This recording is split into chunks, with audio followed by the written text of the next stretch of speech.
नमस्कार, स्वागत है आपका हॉर्नबिल टीवी में और मैं हूं आपके साथ शिखा सकलानी। बुलेटिन की शुरुआत करते हैं खबरों के साथ। रुद्रप्रयाग में बाबा साहेब डॉक्टर भीमराव अंबेडकर की जयंती के उपलक्ष्य में कार्यशाला का आयोजन किया गया, जहां पार्टी कार्यकर्ताओं ने सीएम धामी का भव्य स्वागत किया। कार्यशाला में बाबा साहेब के जीवन, उनके संविधान निर्माण में योगदान, सामाजिक न्याय, समानता और दलित उत्थान के विचारों पर चर्चा की गई। इस मौके पर सीएम धामी ने कहा कि बाबा साहेब के सपनों का भारत बनाने के लिए सरकार निरंतर प्रयासरत है। उन्होंने सामाजिक समरसता और समावेशी विकास पर जोर दिया।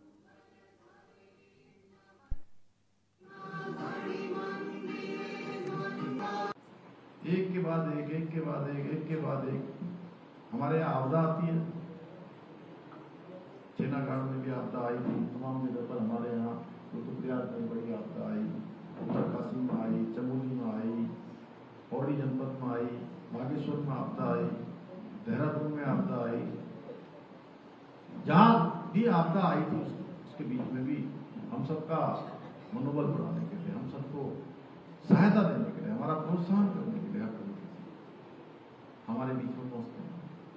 राज्य का स्थापना दिवस होता है तब हमारे बीच में पहुंचते हैं।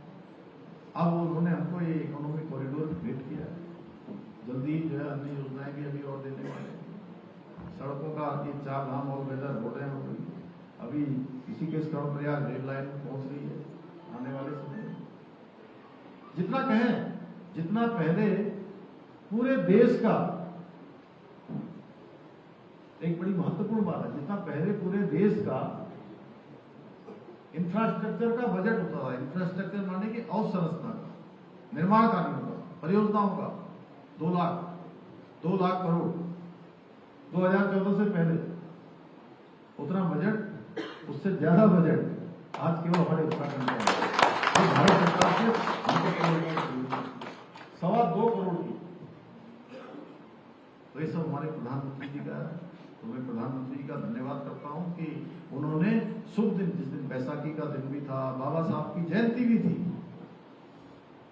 बाबा साहब अंबेडकर जी की जयंती के शुभ दिवस पर, जब बंगाल में चुनाव चल रहा है, दूसरे राज्यों में चुनाव चल रहा है, ऐसे समय में उन्होंने आकर हमको एक सौगात दी और हमको केवल दिल्ली से ही नहीं जोड़ा, हमको पूरी दुनिया से जोड़ दिया। और मेरे को कई सारे मित्र मिले थे जो कह रहे थे कि जर्मनी में भी इस बात की चर्चा है, दुबई में भी इस बात की चर्चा है, देश के हर दुनिया में हमारे इस इकोनॉमिक कॉरिडोर की चर्चा हो रही है। तो मैं प्रधानमंत्री जी का धन्यवाद करता हूँ। भाइयों बहनों, आज प्रधानमंत्री जी हमारे बाबा साहब की प्रेरणा से अनेक कामों को आगे बढ़ा रहे हैं। बाबा साहब युग दृष्टा थे। उन्होंने जिस प्रकार से विपरीत परिस्थितियों में जन्म लेने के बावजूद उन्होंने संघर्ष किया, उन्होंने अपने ज्ञान से, संकल्प से न केवल अपना जीवन बदला, बल्कि करोड़ों करोड़ों शोषितों, वंचितों और पीड़ितों के जीवन में न्याय का प्रकाश लाने का काम किया। उनके सम्मान को आगे बढ़ाया, समाज के सभी वर्गों को आगे लाने का प्रयास किया और उनको मुख्य धारा से जोड़ने का काम किया। उनका संघर्ष सच में हमारे लिए बहुत प्रेरणा का स्रोत है। भारतीय संविधान के निर्माण में भी उनका जो योगदान है, उसके लिए प्रत्येक देशवासी उनका हमेशा कृतज्ञ रहेगा। भाइयों बहनों, बाबा साहब केवल संविधान के निर्माता नहीं थे, बल्कि वो भारत के दूरदर्शी आर्थिक चिंतकों में से भी एक थे, क्योंकि उनके बहुत पहले ही ध्यान में आ गया था कि यदि आर्थिक व्यवस्था मजबूत नहीं होगी तो सामाजिक न्याय भी अधूरा रहेगा। उन्होंने मुद्रा, वित्त, आर्थिक संरचना पर गहरा अध्ययन किया और अपने शोध पत्र the problem of the rupee, its origin and it's solution के माध्यम से भारत की आर्थिक आत्मनिर्भरता की नींव रखने का भी उन्होंने काम किया। बाबा साहब का स्पष्ट मानना था कि सभी को आर्थिक समानता भी होनी चाहिए, सामाजिक न्याय होना चाहिए, यह उनके जीवन का ध्येय था और उन्होंने सभी कमजोर वर्गों के लिए काम किया। भाइयों बहनों, यही कारण है कि उन्होंने आज श्रमिकों के अधिकार हो, मातृत्व लाभ हो, कार्य के निर्धारित घंटे हो, जल ऊर्जा प्रबंधन जैसे क्षेत्रों हो, इन सभी क्षेत्रों में ऐतिहासिक कार्य किया है। उन्होंने रोजगार कार्यालयों की अवधारणा दी, जल संसाधनों के बेहतर प्रबंधन के लिए संस्थागत ढांचा विकसित करने की राह दिखाई। आज भारतीय रिजर्व बैंक, वित्त आयोग देश की आर्थिक नीतियों में कहीं न कहीं बाबा साहब की जो दूरदर्शिता है, जो उनके कामों में है, कार्य व्यवहार है, उसमें स्पष्ट उसकी झलक दिखाई देती है। और उन्होंने ऐसे भारत की कल्पना की जिसमें सभी वर्गों को समान अवसर मिले, समान अधिकार मिले, सबको गरिमा का जीवन प्राप्त हो। हमारी सरकार ने भी आदरणीय प्रधानमंत्री जी के मार्गदर्शन में राज्य में, आपको पता है कि पूरे देश में उत्तराखंड देश की आजादी के बाद पहला राज्य है जिसने बाबा साहब के बनाए हुए संविधान को अगर धरातल पर उतारने का काम किया है, तो देवभूमि उत्तराखंड है।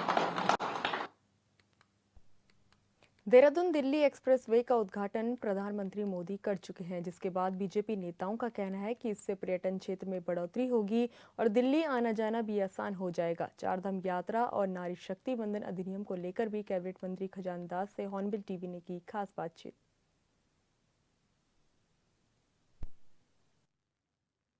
कैबिनेट मंत्री खजान दास जी हमारे साथ मौजूद हैं। सर, एक बड़ा जो कॉरिडोर है वो समर्पित किया गया है उत्तराखंड को, किस रूप में अब आप देख भी रहे हैं, प्रधानमंत्री भी आए थे और बड़ा सौगात जो है वो दिए उत्तराखंड के लिए। देखिए, मैं सबसे पहले माननीय प्रधानमंत्री जी का दिल की गहराई से धन्यवाद ज्ञापित करना चाहूँगा और माननीय मुख्यमंत्री उत्तराखंड प्रदेश श्रीमान पुष्कर सिंह धामी जी का कि एक ऐतिहासिक निर्णय और ऐतिहासिक सौगात उत्तराखंड को मिली है और 3 प्रदेश इससे लाभान्वित होंगे। और जो सफ़र हम 7 घंटे में दिल्ली का तय करते थे, वो सफ़र हम मात्र 2.5 घंटे में तय करेंगे। और ये बहुत बड़ी सौगात माननीय प्रधानमंत्री जी और हमारे राष्ट्रीय नेता और सड़क परिवहन मंत्री माननीय नितिन गडकरी जी ने हम सबको दी है।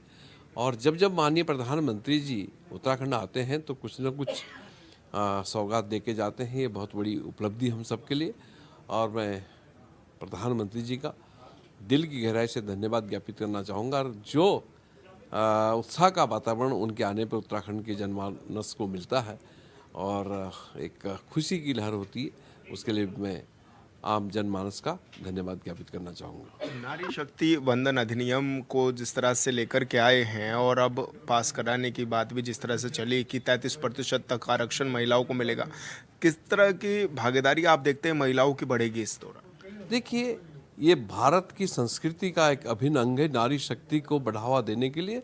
और माँ भवानी का जहाँ तक जिक्र आता है, ये सम्मान करना हमारा भारतीय व्यक्ति का कर्तव्य है। और नारियों के सम्मान के लिए जिस तरह से जो बिल आज लाने जा रहे हैं, मैं देश के प्रधानमंत्री जी को बहुत बहुत बधाई देना चाहूँगा और मातृशक्ति को भी बहुत बहुत शुभकामनाएं और बधाई देना चाहूँगा कि आज आप भारत के एक पार्ट अभिन्न अंग बनने जा रहे हैं। और जिस प्रकार से मैं उत्तराखंड की बात करता हूं, तो उत्तराखंड में जब जनरल खनूरी जी की सरकार थी तो 50% आरक्षण पंचायतों में उस समय दिया गया था और आज हम 33% आरक्षण लोकसभा और विधानसभा में देने जा रहे हैं। मैं तो सभी विपक्षी दलों से भी अनुरोध करूंगा, पक्ष और विपक्ष से, कि आप इस बिल को ध्वनिमत से इसको सर्वसम्मति से पास कीजिएगा ताकि हमारी मातृशक्ति का सम्मान बढ़े। मैं शुभकामनाएं माननीय प्रधानमंत्री जी को देना चाहूँगा। सर, मेरा एक सवाल यह है कि चारधाम यात्रा जल्दी शुरू हो रही है, किस तरह की व्यवस्थाएं हैं, तैयारियां हैं राज्य सरकार की ओर से? देखिए, चारधाम यात्रा के लिए जिस तरह से हमारे माननीय मुख्यमंत्री सजग है और जब भी चारधाम यात्रा प्रारंभ होती है तो माननीय मुख्यमंत्री जी कम से कम 6 महीने पहले ही ये बैठकों का दौर शुरू कर देते हैं। और अभी सभी अधिकारियों को निर्देशित दिया गया है कि चारधाम यात्रा में कोई रोक टोक के बिना और यात्रा सफल हो और यात्रियों को कोई कष्ट न हो, और इसलिए अधिकारियों को दिशा निर्देश दिए गए हैं। और आज भी माननीय मुख्यमंत्री जी केदारनाथ के मार्ग पे, यानी कि बद्रीनाथ केदारनाथ के मार्ग पे, रूट पे जितना भी वहाँ पे हमारी विधानसभा है वहाँ पे जा रहे हैं, समीक्षा बैठक कर रहे हैं। आज रुद्रप्रयाग में बैठक करेंगे और उसके बाद गुप्त काशी भी जाएंगे और सभी अधिकारियों को दिशा निर्देश भी देंगे। और माननीय विधायक गणों का भी यह कर्तव्य है कि अपने अपने क्षेत्रों को समीक्षा भी करें और साथ साथ यात्रियों को किसी भी प्रकार का क्वेश्चन न, क्योंकि देश और विदेश की यात्रा ये चार धाम जो हमारे हैं, माँ गंगा है, माँ यमुना है, बद्रीनाथ है, भगवान केदारनाथ है, हेमकुंड साहिब है, ये यात्रा किसी तरह से प्रभावित न हो। और इसलिए सबको ये दिशा निर्देश भारतीय जनता पार्टी के तमाम कार्यकर्ताओं को भी दिए गए हैं माननीय मुख्यमंत्री जी के माध्यम से और संगठन के माध्यम से भी। इसलिए हम इसको और सजगता से इस यात्रा को सफल यात्रा हो, ये मैं शुभकामनाएं सभी को देना चाहूँगा। जी धन्यवाद सर, हमसे बातचीत करने के लिए। कैबिनेट मंत्री खजान दास जी हमारे साथ थे, जो कि बता रहे थे कि चार धाम के लिए किस तरह की व्यवस्थाएं हैं। साथ ही उन्होंने प्रधानमंत्री का आभार भी व्यक्त किया है। हॉर्नबिल टीवी के लिए देहरादून से विशाल। बीजेपी के प्रदेश प्रवक्ता मधुरदत्त जोशी ने कांग्रेस की मौजूदा स्थिति पर तंज कसा है। उन्होंने कहा कि पूर्व मुख्यमंत्री हरीश रावत लगातार राजनीतिक कार्यक्रम और बैठकों के जरिए माहौल बनाने की कोशिश करते रहते हैं, लेकिन पार्टी के भीतर हालात ठीक नहीं है। उन्होंने कहा कि कांग्रेस में आंतरिक खींचतान और नेताओं के अलग अलग बयान पार्टी की कमजोर स्थिति को दर्शाते हैं। वर्तमान परिस्थितियों में कांग्रेस की स्थिति लगातार कमजोर होती हुई नजर आ रही है।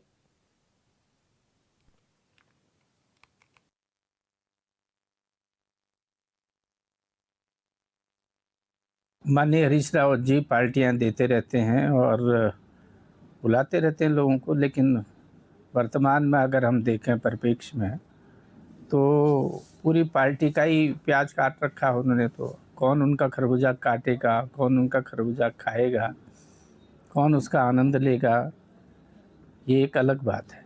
लेकिन जो हालात पार्टी के हो रहे हैं, तमाम नेताओं के बयान आप देख रहे हैं, अरग सिंह जी से लेकर प्रकाश जोशी तक और कुंजवाल जी से लेकर हरीश धामी तक तमाम बयान आ रहे हैं। और जिस तरह के जो हालात पार्टी की है और जिस तरीके का वातावरण बना रखा है, हो सकता है वैसे भी आंसू दिला ही रखे हैं। मैंने इसलिए ये शब्द कहा कि प्याज काट रहे हैं, और अब खरबूज में किसको कौन खरबूज काट रहा है या कौन तरबूज काट रहा, कौन नींबू निचोड़ेगा, ये तो हरीश रावत की राजनीति का एक अंग है। और हरीश रावत जी तो कब क्या कर दें और कब क्या कह दें, इसका कोई अंदाज़ा नहीं लगाया जा सकता है। चारधाम यात्रा 2026 की तैयारियों का जायजा लेने के लिए nodal officer IG Vimi Sachdeva Raman Haridwar पहुंची। ऐसे में सीसीआर भवन में आयोजित बैठक में चारधाम यात्रा का विस्तृत रोड मैप साझा किया गया, जिसमें पार्किंग, हॉल्टिंग और रजिस्ट्रेशन सेंटर्स की व्यवस्थाएं दुरुस्त करने के निर्देश दिए गए।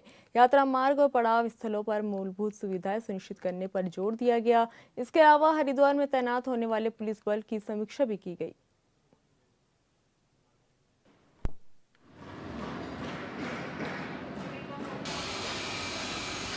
देहरादून में निजी स्कूलों की बढ़ती फीस को लेकर विरोध तेज होता रहा है। इसी कड़ी में कांग्रेस विधायक प्रीतम सिंह अभिभावकों के साथ जिलाधिकारी कार्यालय पहुंचे और मनमानी फीस बढ़ोतरी पर रोक लगाने की मांग को लेकर ज्ञापन सौंपा। उन्होंने जिलाधिकारी से आग्रह किया कि निजी स्कूलों में नियमों के तहत ही फीस तय कराई जाए, ताकि अभिभावकों पर बढ़ते आर्थिक बोझ को कम किया जा सके। प्रीतम सिंह ने कहा कि अगर जल्द समाधान नहीं निकला तो अभिभावकों को बड़ा आंदोलन करने के लिए मजबूरन होना पड़ेगा। साथ ही उन्होंने ये भी कहा कि इस मुद्दे को लेकर वो जल्द ही मुख्यमंत्री पुष्कर सिंह धामी से मुलाकात करेंगे और सरकार से सख्त हस्तक्षेप की मांग करेंगे। बजट है। मेरे पास देहरादून के कई अभिभावक आए, उन्होंने इस बात को कहा कि प्राइवेट स्कूल्स में जो है फीस की बेइंतहा जो है वृद्धि हो रही है, जिससे उनको बहुत कठिनाई का सामना करना पड़ रहा है।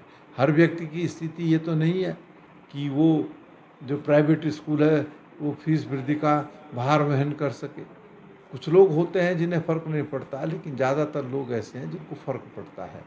और इसीलिए मैं जिलाधिकारी के पास गया था।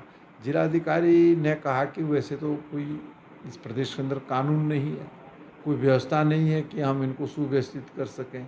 हम जोर ज़बरदस्ती करेंगे तो फिर ये न्यायालय जाएंगे, न्यायालय जो है फिर जो इस प्रदेश में कानून ना होने की वजह से तदनुसार निर्णय लेगा।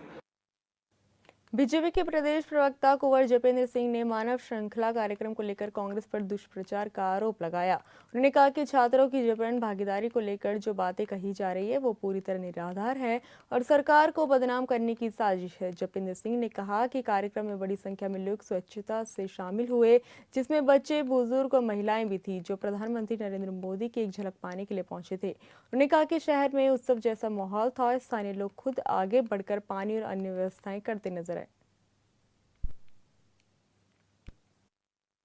ये केवल और केवल कांग्रेस का दुष्प्रचार है। सबने देखा कि बस्तियों के बच्चे जो निर्बल वर्ग से आते हैं उन्हें तो किसी ने कहीं से छुट्टी नहीं कराई। उसके अलावा और स्कूलों कॉलेजों में के उपलक्ष्य में सभी बच्चों के, हमें बहुत से सैकड़ों बच्चों से हम ऐसे मिले जो अपने माँ बाप के साथ केवल और केवल माननीय प्रधानमंत्री मोदी जी की एक झलक देखने के लिए आए थे। और शहर का वातावरण भी अजूबा था। जहां जहां मानव श्रृंखला के रूप में शहरवासी खड़े थे, वहीं वहीं उन सब के लिए पानी की व्यवस्था, चाय की व्यवस्था स्थानीय लोग करते हुए दिखे, उनका ख्याल रखते हुए दिखे। और बच्चे, बूढ़े, बुजुर्ग जिस तरह से उमड़े, तो ये कांग्रेस के लिए चिंता का विषय था। और उसी चिंता को कांग्रेस ने एक नैरेटिव फिक्स करने की दृष्टि से दुष्प्रचार के रूप में शुरू करा, लेकिन कांग्रेस को हासिल होने वाला कुछ नहीं है, क्योंकि कल मानव श्रृंखला में माननीय प्रधानमंत्री जी का दीदार करने के लिए केवल भारतीय जनता पार्टी के कार्यकर्ता ही नहीं थे, उनमें कांग्रेस के वो कार्यकर्ता भी थे जो अपने देश के, अपने राष्ट्र के प्रधानमंत्री के सम्मान में खड़े थे, क्योंकि वो जानते हैं कि हमारे प्रधानमंत्री हमारा अभिमान है। सेवानिवृत्त राजकीय कर्मचारी संगठन शाखा नरेंद्रनगर ने अपनी 2 सूत्रीय मांगों को लेकर कोषागार परिसर में धरना प्रदर्शन किया। संगठन की मांग है कि जिन सेवानिवृत्त कर्मचारियों को गोल्डन कार्ड स्कीम से बगैर उनकी सहमति से बाहर किया गया, उन्हें तत्काल गोल्डन कार्ड स्कीम से जोड़ा जाए और चिकित्सा प्रतिपूर्ति के लंबित प्रकरणों का तत्काल समाधान किया जाए। वहीं कोषाधिकारी ने मामले को गंभीरता से लेते हुए संगठन को आश्वस्त किया। फॉर्म था जिसमें सिर्फ टिक करना था। पेंशन संघ वालों के 2-3 मुद्दे थे गोल्डन कार्ड को लेके। एक तो ये है कि कुछ कर्मचारियों का कहना है, कुछ हमारे रिटायर वालों का कहना है कि उन्होंने ऑप्ट आउट का ऑप्शन सेलेक्ट नहीं किया है, उसके बावजूद ऑप्ट आउट हुए हैं। तो एक हमारे ऐसे पेंशनर हैं, तो उनके लिए हमने डेटा सेंटर को लेटर भेज दिया है और इसकी प्रतिलिपि भी हम अभी उपलब्ध करा देंगे। इसके अतिरिक्त गोल्डन कार्ड बनाए जाने से संबंधित मुद्दा था जो कि हॉस्पिटल में बनाया जाएगा, ये हमें बता दिया है और यही मेन मुद्दे थे। और इसके अलावा एक और है, इसमें थोड़ा सा ये है कि एक जगह यस किया गया ऑप्ट आउट के लिए, एक जगह नो किया गया है। तो आपका कहना है कि इसके लिए हम उनको संदेह का लाभ दें और यस कराएं, नो हुआ है जो। हमने जो है कोषाधिकारी महोदया को 2-3 लेटर लिखे हैं कि हमारे श्री माधवर सिंह नेगी जी जो कि हमारे वरिष्ठ सदस्य हैं, उनके गोल्डन कार्ड को जो है बंद कर रखा है, जबकि उन्होंने कोई ऑप्शन नहीं दिया है कि हमने बंद करना है इसको। तो इस संबंध में आज हमने 2-3 लेटर लिखने के बाद भी जब हमको कोई सूचना नहीं मिली, तो हमारा एक दिवसीय धरने का जो एक पत्र हमने जारी किया था, उसी क्रम में हमें आज यहाँ पर धरना पर बैठे। वार्ता हुई है कोषाधिकारी महोदय से, उन्होंने हमें आश्वस्त किया कि हमने जो है ये पत्र जो है डेटा सेंटर को लिख दिया है। डेटा सेंटर को लिखने के बाद जो वहाँ से आएगा, जो भी निर्णय आएगा उसका पालन हम करेंगे। सेवानिवृत्त पेंशनर संगठन शाखा नरेंद्र के द्वारा जो एक दिवसीय धरना 15 अप्रैल 2026 को कोषागार कार्यालय में लगाया गया था, उसमें माननीय कोषाधिकारी महोदय द्वारा ये जो है हमें आश्वासित किया गया है कि हम अपने स्तर से उच्चाधिकारी को लिख दिया गया है और शीघ्र इस पर जो है जैसे ही ऊपर से निर्देश मिलेंगे इस पर हम जो है आपको अवगत कराएंगे। तो हमारा यही कहना है कि हमारी जो सदस्य की समस्या है उसका जल्दी जल्दी निराकरण हो, ताकि उसका जो है उपचार जो है गोल्डन कार्ड के अंदर किया जा सके। नैनीताल के भीमताल क्षेत्र में मिनी ट्रक में गाय ले जाने की सूचना स्थानीय लोगों ने पुलिस को दी। मौके पर पहुंची पुलिस ने वाहन को जब्त किया और 3 युवकों को हिरासत में लिया। फिलहाल पुलिस तीनों आरोपियों से पूछताछ कर रही है। मामले की जांच के बाद ही आगे की कार्रवाई की जाएगी। ये रामगढ़ से लाई गई थी और इनको लगा कि मुखबरी होगी, तो इन्होंने जंतवाल गांव वाली रोड पर खड़ी कर दी और जंतवाल गांव के जनप्रतिनिधि अजय जंतवाल जी और हमारे जो सोशल मीडिया देख रहे हैं कुलदीप बोरा जी का कॉल आया और हम तुरंत वहां पर पहुंचे और भीमताल कोतवाली को हमने सूचित किया और उसमें करीब 14-15 गायें बिल्कुल ठोस के भरी हुई थी ट्रक में। और उसके बाद 3 लोगों की गिरफ्तारी कोतवाली भीमताल ने की है। टिहरी के नरेंद्रनगर में विद्युतीकरण को लेकर लोगों में आक्रोश है। स्थानीय लोगों का कहना है कि सिंगल फेज विद्युतीकरण से समस्याएं हो रही है, लिहाजा डबल फेज विद्युतीकरण की जरूरत है।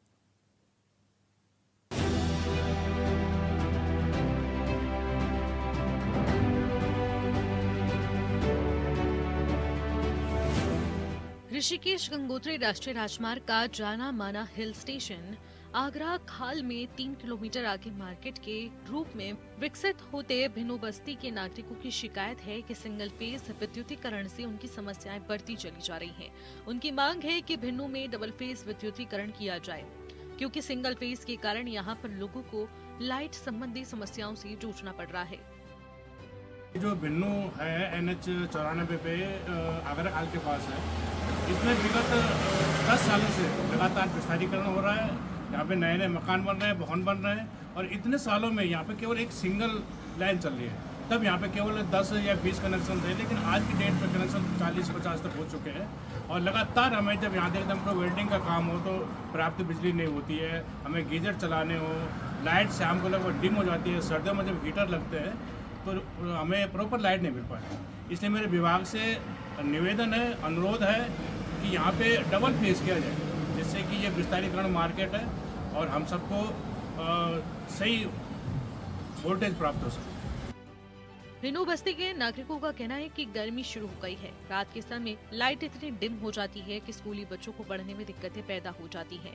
पंखे नहीं चल पाते, वेल्डिंग का कार्य नहीं हो पाता। लोगों का कहना है कि डबल फेज विद्युतीकरण करने की गुहार की गई है और कई बार विभागीय अधिकारियों को बताया भी गया है, मगर कोई सुनने को राजी नहीं है।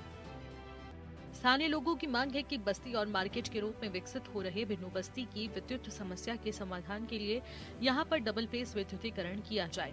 अगर ऐसा नहीं होता तो ये आंदोलन और भी ज्यादा तेज होगा। Bureau report, hornbill TV.